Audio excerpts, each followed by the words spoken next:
Hey, welcome to Art with Vicky. That's me. I'm Vicky Jocher. I've been an artist for many years. I've given loads of tutorials, art workshops at this stage, and here I am now going to be offering them online. And I just thought I'd run you through the materials that we might need. Okay, acrylics is what we'll be painting with. I choose acrylics because I can paint with them thin, I can paint with them thick, and they dry pretty quickly. And so this is the range of materials, as I say, and I don't stick with a particular brand. I've got a great big range of brands. I try out different ones all the time. Some brands with the acrylic paint particularly have more pigment, some have less pigment, some are very watery. I fell flat on my face once or twice where they're so watery they wash off again, which of course acrylic is not supposed to at all. Once acrylic dries, it's steadfast and waterproof. Um, um, and yeah, but some paints just are not like that. But anyway, so the brands that I do really like is from Maribou. They do great starter sets. Acryl, quite simple. It's called. Um, then Darla Rowney do good ones. Darla Rowney. I've always been a good make. Then there's Winsor Newton, Galeria. I really like those as well. And then coming back to the Maribou for a second, they do different sizes. There's smaller ones, there's bigger ones, there's great big bottles you can get. I'm not sure about outside of Germany, but in some of our building markets, you can get great big bottles for about €8, and they last a lifetime. They really go really far for personal use, unless of course you're painting great big paintings. um, so yeah, that's what you want out of your sets. Oh, sorry, there's Rembrandt, there's Schminke, there is Sennelier. Sennelier, some things, they're really, really thick. They come in a pouch, the ones I use at any rate, but I don't tend to use them for these smaller paintings. I use them in my bigger work. Um, so now what you would want out of your painting sets, the starter kits, is white and black. We'll cover that again in a moment. Then some sets will have it. They're not necessary. A light brown and a darker brown. As I say, those two are not necessary. We could mix them quite easily. Then we go. We have our blues. A light blue and a dark blue would be ideal. Dark blue. Light blue, and then there's the cerulean blue, which is more like this one, which I really, really like as well. Then we've got various greens. There's a sort of a sap green, it's a yellowy green, and a darker green. There's a lot of blue in that. And darker again, that one goes back more into sort of a grass green. Ideal. So anyway, two, a light and a dark. Then the same with our reds. Some reds can be pretty nearly brown. This one's they call it crimson purpurrot. It goes into the brown too much for my liking. I rather like a yellowy red and a yellowy that's sort of between red and orange really. This one is ideal for mixing with a nice warm yellow, and you get a really nice warm orange, nice and glowy. Of course, my colours are always glowy. That's what I work on. This one, you add a little bit of blue and you've already got brown. This one is, yeah, it's got quite a bit of yellow in there, so easy enough to use with a bit of yellow to make into orange, but harder to use if you want to make a nice purple with this one. Where were we? We were, yes, on the yellows, a nice light lemony yellow, and it's quite cold, acidic, and then a nice warm yellow.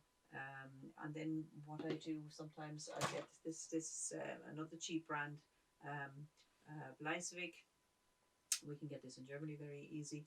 Not so much pigment in this one, but still nonetheless not a bad, especially when you're going to be doing quite a lot of washes like I tend to do. Then they mix down quite nicely with a lot of water. and then I'll buy myself little pots. A little trick for you, the kids have it now at the moment a lot, that squidgy stuff, the jelly-like stuff, and these are the pots you can buy for those, and I'll fill my paints in there, and then they're ready to hand, and they're easy to close off again, and as I say, I do that with a lot. Now when it comes back to black and white, I do like to spend a bit of money on those, a little bit more expensive. I'm looking for my black, I can't find it at the moment. There it is, Schminke. This one's from Schminke. I'll also use Galeria Lamp Black. I always go for Lamp Black. For many years I didn't use black at all, but it has its merits, especially when you're doing eyes and things like that, or eyelashes. As I say, it has its merits, and always go for a Lamp Black. And again, fill it up, it's ready to hand, and there's no faffing with it. And then titanium white is what I'll buy. This one is Dala Rowney System 3. I have that for many years. Again, I fill it off into a little one of these pots, and away I go.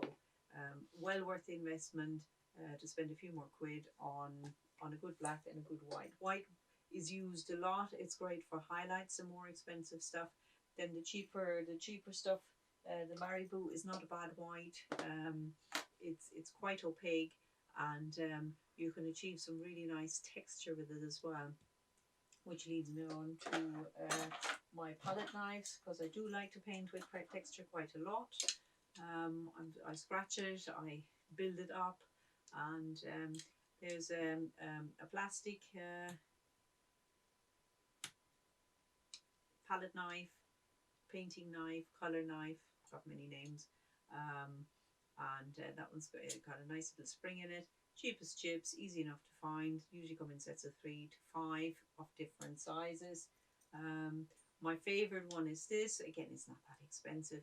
A little metal palette knife. It doesn't have the same spring as the plastic one, but nonetheless brilliant, and brilliant for building up texture as well. Then you can get larger ones. These metal ones often come in sets as well, and well worth having. The bigger one has got a bigger spring in it. I use that for bigger paintings. I don't use that all that often, and easy enough to keep clean. And scrape the paint off from one to the other, not a problem, and jobs are good. And as they say, old credit cards are also really good. You can cut them up into smaller sections, or you can use them as they are on the side, and whichever, and they clean up relatively well, but yeah, that works out really well as well. Then we're on to when we do our drawing. All that's necessary is quite a simple HB pencil, any make, generally speaking. The H is a little bit too hard, the H, the 2H and so on. They're a bit too hard, so they leave a very, very light line. Not ideal. But then if you're going into the B's, the B range, B1, 2, 3, 4, 5, 6, you're already going too soft, which means you make a really dark line. Whereas I don't mind seeing a pencil line in my painting. Generally speaking, the HB, you don't even see it, whereas the other ones you would, much more so. Then when it comes to rubbers, so that's our pencil. Then when it comes to rubbers, there's the normal erasers, school erasers. Yeah, they're not that fantastic, not for our purposes. This is an edding, it's not too bad. I've tried a lot of rubbers, but erasers I don't use an awful lot, I have to say. Of those, I do like my putty rubber, and the best one, there's Faber-Castell, but my favourite one is Koh-i-Noor, and it lasts for a long time. And this one looks a bit grubby, but it does the job absolutely perfectly well. I'll often put it on the heater for a few minutes to warm it up, and then I'll just knead it like Play-Doh, and then I can put it back to shape again. And for my workshops, I offer these as well, and people love them. They're great. Some pencils have little knobbly erasers at the back. They're all right, generally speaking. They're not that great. So it is worth 2 or 3 quid that these cost to invest. And then we're on to brushes. Brushes, these are Royal and Langnickel, Crafter's Choice. Then there is Royal and Langnickel. Not even sure if this is one or not, but if it's white, it's Taclon. They have a great bounce in them, a bit of a spring, and they are really good. Now this one's already wet because I wanted to show you why I like flat brushes in preference to round brushes. I've used round brushes many years. There's also the tongue brushes, cat tongue brushes they're called. You sound around a little bit at the top. But with these, because you can get them so nice and flat at the top, they're really sharp, flat. It's so easy to make lovely lines with them, and precise lines where you want them. And then very simply to start off with, and even later on, you don't need a massive range of brushes at all. A large one, medium size, and small one. This one is, what is this size? 25 millimeters. That's it. I've got a 20 as well, which is made by Maribou, which I really enjoy working with. The Maribou last quite a long time in comparison to the Royal and Langnickel. They're perfectly adequate and perfectly good. These one very easy to get in Germany, a little bit more difficult outside of Germany. I'm not too sure. Maribou Fino, that's a size 12. I have a 20, a size 12, and a size 2, although I prefer a size 4, all in the flat range, all Fino. Absolutely brilliant. That one, I cannot tell you what size it is, but I reckon it's probably much the same as this one. So we're talking about a 12, that's 12 mil. And then a smaller one in this case, that's a 6. And like I say, a 4 is ideal. Do have to hand a little round brush. Again, this one's Maribou. It's a 4, it's universal. Again, not too expensive, about 2 quid or thereabouts. And just make sure you have a really nice tip on it. There you go, lovely pen, lovely paintbrush. Otherwise than that, nearly forgot, pencils and all that, a sharpener to sharpen your pencil. Generally speaking, you don't need a ruler. We draw often a grid, but that can be done just by hand, or I'll show you as we go along how to get a relatively straight line, so that's not an issue. Do have a hairdryer to hand. This one, again, it's as old as the hills, but it does the trick, and you can take it when the top is off, and it's not huge, not bulky. I have other ones, obviously, but they're a bit hard at the wrists. They're a bit heavier, and when they fall, they make a great big clunk as well. So we don't necessarily need to do that. Then for palette, there is what I personally use. My favorite, it is from an old frame. It's a piece of glass. They do break. On occasion I chip them. When I do that, then it is time to let them go. But generally speaking, I usually have a white surface behind it. I can see what I put on my palette, and at the end of the day, when I'm done, look at that. When I'm done, and just imagine lots of different colours out here, and it's squished all over the place. I can come along with my spray bottle. There we go. Psst, psst, psst. Leave it sit for 5 minutes, and it just rubs off so easily, and my palette is nice and clean and ready to start again the next time around. That's my way of working. Lots of people don't mind layers of colour. My granddad used to have a lovely little petri dish, and it just built up and built up and built up. So did my mother, actually. It just builds up and builds up, and it looks beautiful, but I can't paint like that. I need to start out from the beginning. But I say that's me. You can use paper plates, you can use plastic plates, you can use ceramic plates, you can use when you get some fancy chocolates, somebody told me once to use that as a paint palette. Yeah, an old baking tray. There are so many, so don't be proud. Do what feels right. An old Tupperware box. There's just, yeah, it doesn't matter. At the end of the day, when acrylic is dry, it's dry, and sometimes it peels off really nicely as well, especially when it builds up in layers and it's nice and thick. That's my palette. Then the other thing is obviously what we paint on. Oh yes, I like to have 2 jars of water, number one. Number two, a smaller one. I'll fetch my clean water out of that when I'm mixing up fresh paint, and I'll clean my brush in the bigger one, because the more you wash your brush out, which you have to obviously, the more pigment goes in there, and then pigment, you put that pigment, that water into your paint, and you end up with a mucky color, which is not what, it's not how I paint, but it does make for a very natural palette as well. So you know, it's a matter of what you like and what you don't like. Like I say, I like really bright colors, and I like to keep clean colors, and I have my little ways of doing that.